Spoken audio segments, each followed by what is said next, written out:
Hey everyone, welcome to Unscripted with Alison Maloni. Today is a special episode. I don't really know if you call it special, but it's a little different. I put a post out on social media and asked people to send me in questions that they have regarding really anything. So I weeded through them. There were some odd ones as usual, but I picked some of the top ones that I think hopefully will benefit somebody listening or watching. So let's go. The first question says or asks, what is the biggest mistake people make in the workforce?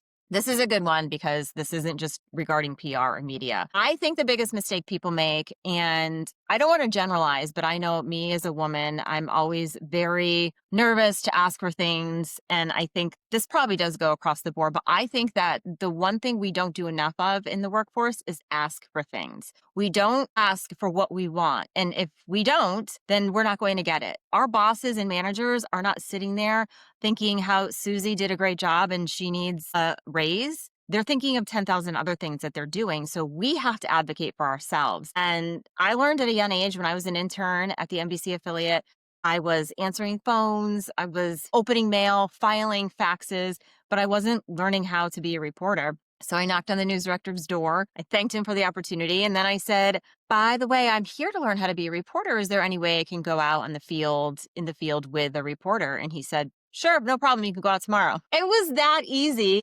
All I had to do was ask. Had I not asked, I probably would have still been opening mail that whole time. I wouldn't have gone out in the field, which allowed me to ask questions, to write stories, to do stand-ups for my sizzle reel. So by simply asking, I was able to further my opportunity and actually put together a resume tape that I needed to get my first job. So we need to start asking for things and stop overanalyzing. I can tell you from experience, I had an email that I wrote and I rewrote it and I re-edited it and I thought about it and it was in my drafts because I was nervous. I was nervous of how are they going to react? What are they going to say? We're fearful that somebody's going to say no or they're going to think negatively about us, but we have to let go of that fear and just send the darn email, send the text, knock on the door, ask for what we want. Obviously, when we're asking, we need to back it up with why we're asking for it and why we deserve that raise or why we should have a different role at the company. But ask. I'm telling you, once you let go of that fear, the worst they can say is no, right? And then it's not meant to be. And then either you move on or focus on something else. So ask. That is what I believe in. And I do need to take my own advice because I do have an email drafted that I need to send. So I'm going to send that today. All right. Next question is, what would you do if you weren't in PR and media? That is a good question. If I could live my best life, I probably would be a crime pundit like Dateline or 2020, one of those. Just I love true crime. That is like I think I've seen every Dateline episode. I probably would do that and I would write more books. I would sit by the beach and write books if I could. Just I love to write, but I just don't have the time for it. So I think if I wasn't in that role, I would be doing something with Dateline. How do you balance everything? I don't balance. I am horrible. And anybody who says that you can have it all, they're lying. You can have it all at different times in your life, different seasons. There are times in my life that I really focused on my work and other things suffered. My family suffered. I didn't see my children and my family as much as I should have, and I wanted to. I was able to move forward in my career, but there are sacrifices I think you make. And now I'm in the season of my family, and I've made sacrifices and decisions that affect our family financially and in other ways, but I am here more. And to me, that's important. So I am kind of recreating and resetting and changing how I do things, how I'm handling my business, clients that we're taking on, this podcast, different things, because for me, the priority is my children and my family and my friends, because I feel like I've traveled and been away for so long, back and forth, that living in and out of hotel rooms. And so um, I don't know if that really answers it, but I think that as moms, working moms, just women in general, we put so much pressure on ourselves to be perfect, right? To have the career, to make the money, to be confident, to look a certain way, to then be the mom, the PTO. Look, I am very real about it. I am not on the PTO. I always wanted to be. I am not the mom to volunteer to go on field trips. I'm not the mom that makes the homemade bread. And I admire women who do that. I wish I could. I really do. But it's not me. And I try my best. And I think that that's all we can do. And, there's things that I'd love to change. There's things that I'd love to go back and say, I wish I did this differently, but we can't go back. We can only learn from what we did or didn't do. And I'm not saying anything I did was bad, but change is important. And I think learning from some mistakes that maybe you made, and I don't really know if there were mistakes I made, but decisions I made that I wish I maybe did differently. But look, you're on the path to wherever you're supposed to be. So I don't know if that answers it, but balance is it's a challenge. And I think that we need to go easy on ourselves as parents and as moms because we cannot be there all the time. We cannot be perfect. And we're just trying the best we can. And I think we need to give ourselves some grace and know that sometimes, work is going to see more of you. Sometimes your kids are going to see more of you. And, when they say it takes a village, it really does. And I'm fortunate to have family and friends that are able to, help and pitch in if I need to travel. But I think it's important to kind of evaluate where you are and where you want to be. And you can't keep doing the same thing over and over again, or you're never going to get what you want and nothing's ever going to change. So I hope I answer that to the best of I hope that makes sense because it's not really making sense to me. Talk about confidence. Sorry, I can't even read my own writing. I talk about confidence a lot, but are there days that you don't have it? Oh, yeah, lots of days. I'll tell you one thing. I don't have confidence with this hair because I took out my extensions because my hair needed a break. And so I got clip-in extensions. And I think I spent like an hour today trying to figure out how to put them. And if you look behind me, I'm sure you can see them and it's windy out. So if I go out, it's going to be a hot mess. I feel like one's just going to fly off. So my confidence when I leave this place and go out in public it's going to be pretty low because I'm scared that somebody's going to see I have extensions.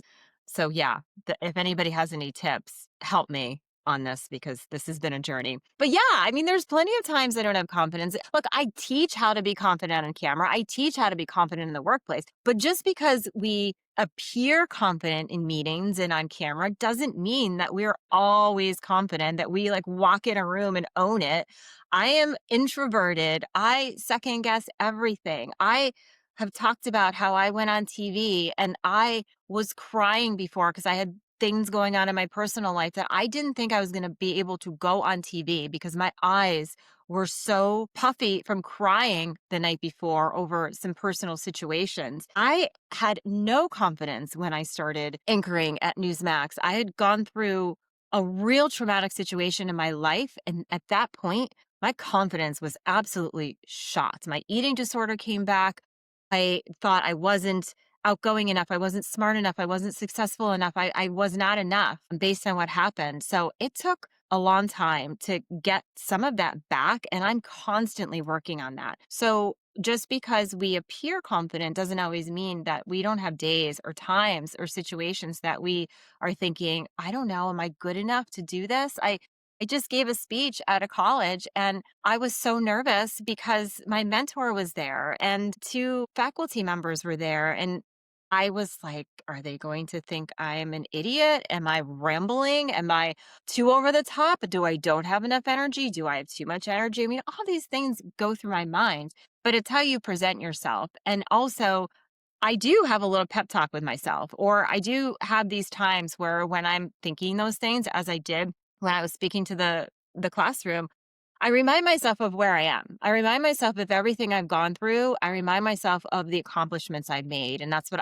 I tell people when I'm helping them is think about everything you've done so far. That alone should just put you to the top of having confidence because we've all done so many things in our life that we should be proud of, but we need to remind ourselves of that. And I think sometimes when you sit back and think about, okay, I've done this. Okay, I've got this. And when you can tell yourself that you deserve to be where you are, that you deserve to be in this position, that you've earned this, the confidence does come. But it's a lot of work. So yeah, there's lots of days, lots of times that I lack it. And it's a work in progress. And you have to like anything, right? You can't just work out for 2 weeks and then expect to have like massive muscles and just And if you stop working out, expect things to stay the way they are. It's constant work, mental work, physical work, all that stuff.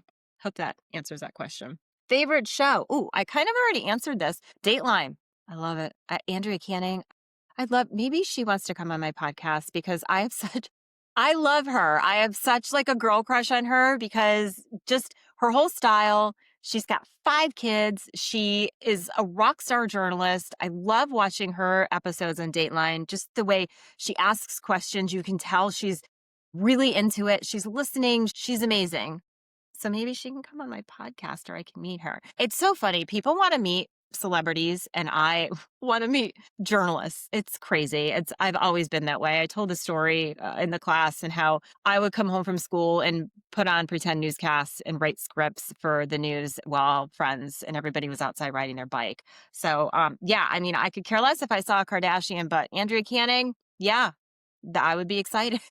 That is my favorite show. I also, what else do I I mean, really any true crime show. I'm a true crime junkie. I just do. I love it. If I could do true crime all day, which clearly is Dateline, I would do it. Number one tip for people doing media interviews. Ooh, I have a lot of tips for people doing media interviews, but here's one thing, and this comes to understanding how the media works. There are a lot of times that somebody will get booked mainly for national TV. They get booked for a segment, meaning, okay, we're having you on to talk about, I don't know, you're a doctor, and they're having you on to talk about the flu this year. So you're booked, you're ready, you have promoted it on social media. Everything is there. They're logging in, you're doing it through Zoom. And then all of a sudden they come in your ear. 2 things can happen. They can say, I'm so sorry. We have breaking news. We have to cut the segment. Thank you so much. We'll call you another time. Or they may, actually 3 things. They may say to you, hey, this segment before went really long. So unfortunately, we don't have as much time with you. If you can keep your answers short, that would be great. Or they don't say anything at all. And you're scheduled, you think, for a 3-minute interview, and it's like a minute and a half or 2 minutes. So all of those things are possible and they happen all of the time. And if you aren't a regular in the media or work with an agency, you may think that it's you. You may get upset. You may email the booker and be upset. But that's how live national TV works. It happens all the time. So no, it's not you, but also know that the publicist can't control the timing of the show and they can't control all of that. So that's not up to the publicist. And it's not even the booker's fault or the anchor's fault. A combination of things, especially if there's breaking news and they need to take a press conference. Sometimes, again, the segment before you may have gone longer. The way it works too is that everything is timed out, right? So you have an hour show and they allot X amount of time for each segment. Well, sometimes these segments go over and it may not even be the anchor's fault. And the producer's in there rapping the anchor saying, rap, we got to go, we got to go. But the person being interviewed is not stopping. Like they are not taking a breath. And you'll see anchors, they'll start to kind of chime in. Yeah, yes, okay. And you can tell they're trying to get in and say, sir, I'm sorry, we're out of time. We got to go. But some people just go. And it's really hard to pull them back. So that segment goes long. And then you, the doctor, getting ready to come on and talk about the flu, you have like a minute 30. And it's frustrating because I've been on both sides. If you're a guest, you're preparing, you're promoting, or if you're a woman, you're doing hair and makeup, you're taking time away from, again, the doctor, your patients, all the stuff you're doing. And sometimes it gets cut and it's frustrating. Just know what happens. My advice is not to complain. My advice is to email that booker, whoever you work with, thank them for the opportunity, say you completely understand. That's how things go. You know how live TV works. Let them know you're available for another segment. Anytime they want you, you'll make yourself available. That way they are not getting yelled at. These bookers and producers get yelled at all the time from everyone. So if you can be kind to them, that is going to go so far. So that's the way live TV works. That, I always talk about being prepared for your interview, but this is something that not a lot of people talk about and people don't know. And the last question, which is kind of funny, but would you have more children?